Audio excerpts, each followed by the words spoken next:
la première chose que je veux que vous compreniez pour pouvoir appliquer tout le reste de ce que je vais vous donner comme conseil, parce que je vais vous donner énormément de conseils qui constituent entre guillemets du boulot, c'est cet aspect de qui veut aller loin va accompagner, alors que qui veut aller vite va seul. Quand vous démarrez, en tant qu'entrepreneur, souvent vous avez une passion ou vous avez un savoir-faire technique, et c'est ce savoir-faire technique qui pour vous constitue le cœur de l'activité. Et donc vous vous dites, je vais lancer mon activité, souvent sur un format micro-entreprise, auto-entreprise, entreprise individuelle ou entreprise unipersonnelle à responsabilité limitée, pour nos amis français. Au Canada, il y a des choses équivalentes. Et vous démarrez, vous vous dites, j'ai pas de quoi payer un salarié. Donc vous essayez de tout faire, vous mettez en ligne votre site, vous apprenez à faire un blog, vous apprenez à gérer la newsletter. Et je pense que vous êtes arrivé aujourd'hui à un stade où vous constatez sûrement que toutes ces tâches-là sont très très chronophages. Chaque tâche vous prend pas mal de temps et ce temps que vous prenez à mettre à jour votre site, ce temps que vous prenez à expédier les newsletters, à imaginer ce que vous allez envoyer, c'est du temps que vous perdez sur votre capacité à former. Et donc ici, je voudrais vous montrer quelque chose qui est extrêmement important pour moi, qui est qu'est-ce qui rapporte réellement dans une entreprise de formation. Vous faites une entreprise pour vendre du savoir, pour vendre des compétences sur Internet. Qu'est-ce qui rapporte réellement de l'argent? Ce qui rapporte de l'argent pour moi, c'est, dans toute entreprise, c'est d'avoir un produit. Si j'avais une boîte en carton sur la messe, c'est pas mal. J'en ai pas, c'est facile. C'est d'avoir un produit pour lequel vous faites une offre et vous présentez cette offre à un public. Maintenant, en tant que formateur, qu'est-ce qui nous permet d'avoir le produit? C'est se mettre devant une caméra ou dans une salle de séminaire avec un paperboard, devant des gens et de donner un cours, une formation.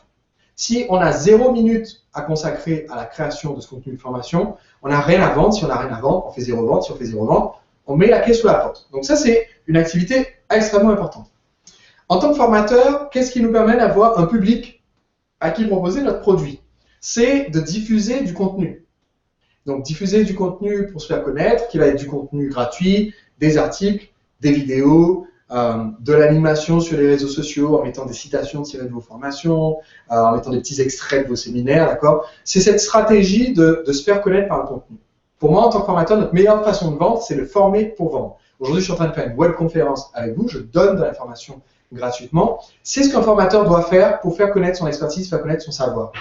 Aujourd'hui, malheureusement, l'époque où on pouvait juste mettre un site internet, un peu site vitrine, site carte de visite, et dire je suis formateur sur telle thématique, et parce que vous étiez le seul formateur dans cette thématique sur Google, vous aviez des clients. Aujourd'hui, cette époque, elle est complètement résolue. La vraie concurrence, elle est à qui peut partager le contenu et les conseils de meilleure qualité, avec le plus de personnalité pour attirer des gens et fidéliser ces personnes. Si vous êtes capable de le faire, vous vous placez dans une position de leader. Si vous n'arrivez pas à le faire, vous êtes toujours en train de ramer derrière. D'accord? C'est ce qui fait la différence entre quelqu'un qui va avoir des centaines de gens qui visitent son site internet, qui s'inscrivent tous les jours, qui deviennent des abonnés, et quelqu'un qui rapidement va être en communication avec des milliers, des dizaines de milliers de personnes. Aujourd'hui, par exemple, sur notre page Séduire le client, on a 65 000 fans. Je crois qu'on vient de passer la barrière des 65 000. On était à 64 000 la semaine dernière. On a 65 000 fans à qui on donne du contenu, des articles, des conseils, des extraits, des vidéos. Et aujourd'hui, à n'importe quel moment sur Facebook, selon les propres statistiques que nous donne Facebook, il y a 15 000 à 30 000 personnes qui parlent de notre page, qui font partager un article, qui cliquent sur j'aime, qui le mettent sur le lien, sur le mur de quelqu'un d'autre, qui taguent le nom de leurs amis pour que leurs amis viennent voir le lien ou viennent voir la vidéo. Et donc, imaginez bien que si j'ai une activité où j'ai 7 millions de personnes qui ont vu mes vidéos sur Internet, j'ai 65 000 personnes qui sont abonnées sur ma page qui portent le nom de mes produits de formation. J'ai 30 000 personnes qui, à n'importe quel moment donné, à n'importe quel jour de la semaine, à n'importe quelle heure de la journée, sont en train de mentionner ce que je fais. Vous imaginez que ce n'est pas très difficile pour moi de vendre mes formations. Seulement tout ça, ce ne serait pas possible si j'étais tout seul. Absolument pas possible.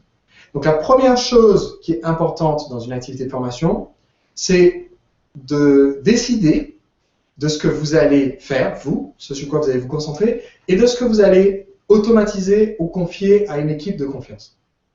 Et voici la question à se poser pour déterminer ce que vous faites et ce que vous allez donner à côté. Cette question que vous allez vous poser, c'est qu'êtes-vous prêt à faire pour devenir ce que vous voulez être? Donc, je vous pose la question. C'est une question que j'ai découverte en lisant un livre de Kevin O'Leary, qui est un entrepreneur canadien, et qui raconte comment, quand il était ado et qu'il venait de finir ses études, il voulait devenir artiste peintre, et son beau-père l'a assis face à lui et lui a dit « Qu'est-ce que tu veux faire de ta vie, Kevin ?» Il a dit bah, « Je veux être artiste peintre. » Le beau-père lui a dit « D'accord, et qu'est-ce que tu veux faire de ta vie ?» Bah, je vais te le dire, je veux devenir artiste peintre. Et le beau-père lui a expliqué, ce que je vais partager avec vous maintenant, que dans la vie, il y a ce qu'on veut être. Donc, dans votre cas, vous voulez sûrement être coach, être auteur, être formateur, être quelqu'un qui inspire, être un modèle, être un séminariste, être un conférencier. Voilà. Vous voulez être cette personne qui partage son savoir. Maintenant, la question à se poser, c'est qu'est-ce que je suis prêt à faire pour devenir? Et pour devenir cette personne, ce formateur, il y a un certain nombre d'activités que vous devez faire. Premièrement, vous devez vous former. Parce que c'est très difficile de partager son savoir quand on n'a pas de savoir, d'accord? Quand on est nul sur la thématique, ça sert à rien de dire je vais essayer d'enseigner quelque chose là-dedans, ça ne marchera pas. Donc, il faut que vous soyez formé dans votre thématique pour que vous sachiez de quoi vous parlez. Première étape. Ensuite, qu'est-ce que vous êtes prêt à faire? Bon, ben, pour être le formateur, clairement, à un moment donné, il faut former. Donc, il y a la partie formation gratuite et la formation payante.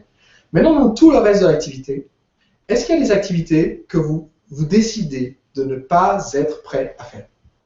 Il y a eu un jour où j'ai dû décider, malgré mes compétences techniques, parce que je vous avoue que j'en ai. Hein, je sais programmer une page en PHP, je sais regarder le code source d'une page HTML et débugger un truc. J'avais programmé un logiciel de chat en direct quand je faisais mes études, qui était capable de rivaliser avec un Messenger de l'époque qui faisait beaucoup de ce que fait Skype aujourd'hui. Voilà, moi, l'ordinateur, il n'y a pas de souci, je comprends ce que ça fait. Maintenant, j'ai dû un jour me détacher de ça et dire, ok, je sais le faire, mais à chaque fois que j'y touche, ça me coûte de l'argent. Parce qu'à chaque fois que je suis comme ça sur mon ordinateur, à pianoter, à faire la page et à chercher quel est le code HTML qu'il faut mettre pour mettre le titre en bleu ou je le mettre en rouge, à chaque fois que je fais ça moi, je ne suis pas en train de faire une vidéo pour mettre en ligne sur mon site Séduction by Night ou Drive.tv pour mon activité séduction. Je ne suis pas en train de créer une nouvelle idée de formation ou un nouveau livre. Je ne suis pas en train de donner une webconférence qui va permettre à des personnes de découvrir ce que j'ai à proposer, de découvrir mon expertise et d'améliorer leur vie. Et comme je ne suis pas en train de faire ça, je fais quelque chose d'autre que ma vraie mission. Et donc, je suis en train de perdre du temps à faire une tâche technique.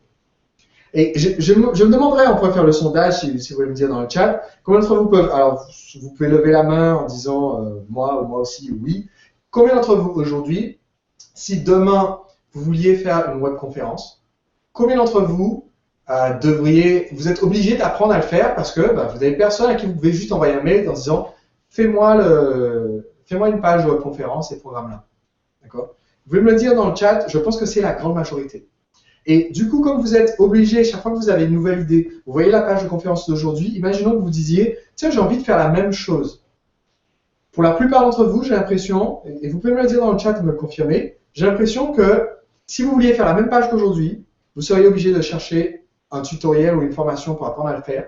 Vous seriez obligé d'apprendre à le faire, vous seriez obligé de le faire, de faire vos erreurs en le faisant, pour que ça soit sur place. Alors qu'aujourd'hui, il y a des gens qui ont des activités en ligne, qui fonctionnent soit avec des prestataires, soit avec des partenariats, et c'est le point suivant sur lequel que je voudrais vous expliquer. Et avec ce type d'activité, ce que vous pouvez faire, c'est juste envoyer un email ou un message Skype à votre prestataire ou partenaire en lui disant « Tu vois ce truc, tu vois cette page web, je veux la même. » Et puis, vous n'avez qu'à vous pointer, comme j'ai fait aujourd'hui, la page qui est ici, j'ai dit « Tu vois la page web de la webconférence qu'a organisée David Albert de Presto Market, je veux la même. » Et je veux faire un webinar ce vendredi pour faire la conférence d'aujourd'hui. Tout ce que j'ai fait, c'est que j'ai dit à mon équipe, je veux la même page que celle qu'a utilisée David Albert pour sa conférence de Presto Market. Une page qui soit structurée pareil, avec une accroche, une vidéo, un bouton, un logiciel de chat pour discuter avec les personnes connectées. Je veux faire la conférence vendredi 19 et je suis même allé plus loin. Je dis à mon équipe, maintenant, je voudrais faire un sondage sur ma liste d'abonnés pour savoir quel est le thème qui va leur être le plus utile. Et je voudrais que vous m'aidiez donc à choisir le thème de la conférence, vous me dites, on s'est mis d'accord sur l'heure, et donc ils m'ont proposé vendredi soir, j'ai dit bon, ben, je suis dispo à 19h. Et tout ce que j'ai eu à faire, je suis monté, donc ici je suis à l'étage, j'ai installé ce studio vidéo juste au-dessus, là il y a mon bureau où je travaille pendant le reste de la journée. Et donc à 18h50, je suis monté à l'étage, j'ai appuyé on ici, j'ai appuyé on là, j'ai appuyé on là-bas aussi, et je fais ma présentation. J'ai préparé mon contenu, j'ai fait mon travail de formateur, d'accord, c'est-à-dire savoir de quoi je parle, préparer mon contenu, et ensuite venir pour faire la conférence d'aujourd'hui. Quand vous cliquez sur le bouton, vous arrivez sur une page, c'est pas moi qui ai écrit la page. C'est pas moi qui ai mis en ligne le site sur lequel vous trouvez cette page. Alors, il se trouve que des fois, j'ai encore des soubresauts comme ça de mon ancienne personnalité qui ressort, où je dis non mais ça, c'est bon, je sais comment on fait pour le coder, voilà, il faut que tu fasses ça, il faut que tu mettes dans le CSS que le fond, machin chouette. Voilà, ça m'arrive des fois parce que je comprends ce que fait l'équipe. Et c'est ce qui m'amène à un deuxième point, juste avant de vous parler de prestataires et partenaires. Aujourd'hui, je vais vous parler beaucoup de délégation et de la façon dont vous pouvez créer autour de vous une équipe qui reste un investissement raisonnable pour vous que vous pouvez vous permettre, parce que vous allez souvent vous dire, oui mais Sébastien, ça coûte une fortune. La réponse est oui, ça coûte souvent une fortune si on le fait mal. Donc je vous explique comment bien le faire. Et je ne veux pas vous donner la fausse impression que ce que je suis en train de vous expliquer, c'est que vous pouvez ne rien faire. Okay? Vous êtes un formateur, vous avez des choses qui sont incontournables. On ne peut pas faire votre contenu à votre place. Mon équipe peut me dire, Sébastien, on a envoyé un sondage à ta mailing list. On a regardé les résultats du sondage. On a analysé ce que les gens ont demandé. On te recommande de faire une conférence sur le thème comment passer de temps à temps avec une activité de formation en ligne. Est-ce que ça t'intéresse de faire ça? Mon équipe peut faire ça. Par contre, mon équipe ne peut pas réellement me dire, bon, Sébastien, dans la conférence, il faut que tu parles de ces 8 points et voilà ce que tu vas dire sur chacun des 8 points. Non, parce que sinon, je ne suis même pas le formateur à ce moment-là. Je suis quoi? Je suis une marionnette, une poupée qui vient pour faire la présentation. Et à ce stade-là, c'est moi qui n'apporte plus de valeur au monde. D'accord? Vous êtes formateur, vous avez une valeur à apporter. Donc, il y a cette limite. Vous pouvez déléguer plein de choses, mais la partie être le formateur et vivre ce que vous faites, votre mission, c'est vous qui devez le faire. Ça, c'est le premier point. Le deuxième point, vous devez quand même comprendre ce qui se passe.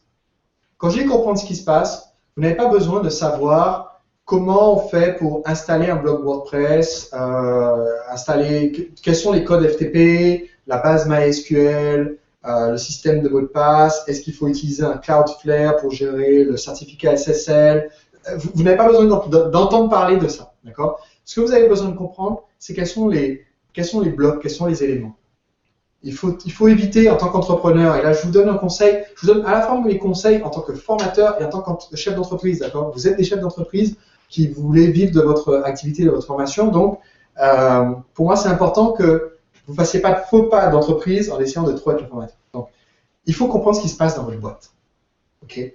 Il faut savoir, faut pas juste avoir, et c'est là que je veux être très clair, le risque, c'est il ne faut pas dire je vais chercher un partenaire qui va s'occuper de tout et je ne sais même pas qu'est-ce qui se passe, c'est-à-dire vous allez dire bon, si un jour on vous demande et ta formation, comment les gens l'achètent, que vous ne sachiez pas comment ça se fait. Parce que là, vous avez ce que j'appellerais une boîte noire. Une boîte noire, c'est jamais très bon dans une activité. Une boîte noire, c'est vous savez pas ce qui se passe en fait dans le truc. Ça veut dire que si demain votre prestataire ou votre partenaire s'en va, vous n'avez aucune idée de si vous aviez une mailing list ou pas. Vous n'avez aucune idée de si vous avez une page Facebook ou pas. Vous savez même pas quelle est l'adresse de votre site. Et ça serait problématique. Donc vous devez comprendre le fonctionnement, le flux. Donc aujourd'hui, je vais vous expliquer un fonctionnement, un flux, celui que je vous recommande pour vous aider à faire décoller très rapidement une activité. Et je vous recommande de rester au courant de ce qui se passe. D'accord? Je sais quand je fais ma conférence aujourd'hui que les gens vont pouvoir poser des questions, etc. Je sais quand je conduis une voiture qu'une voiture ça fonctionne en mettant de l'essence dans. Et moi je ne conduis pas, c'est une très longue histoire, donc ça va faire rigoler ceux qui me connaissent personnellement. Donc vous savez quand vous conduisez une voiture qu'il y a l'essence à mettre quelque part à l'arrière. Vous savez qu'il y a un coffre, un capot, des sièges, etc. Vous connaissez l'objet, d'accord, que vous conduisez. Vous n'êtes pas juste les yeux bandés dans un véhicule dont vous ne savez même pas qu'est-ce que c'est comme véhicule, en attendant d'être téléporté à destination.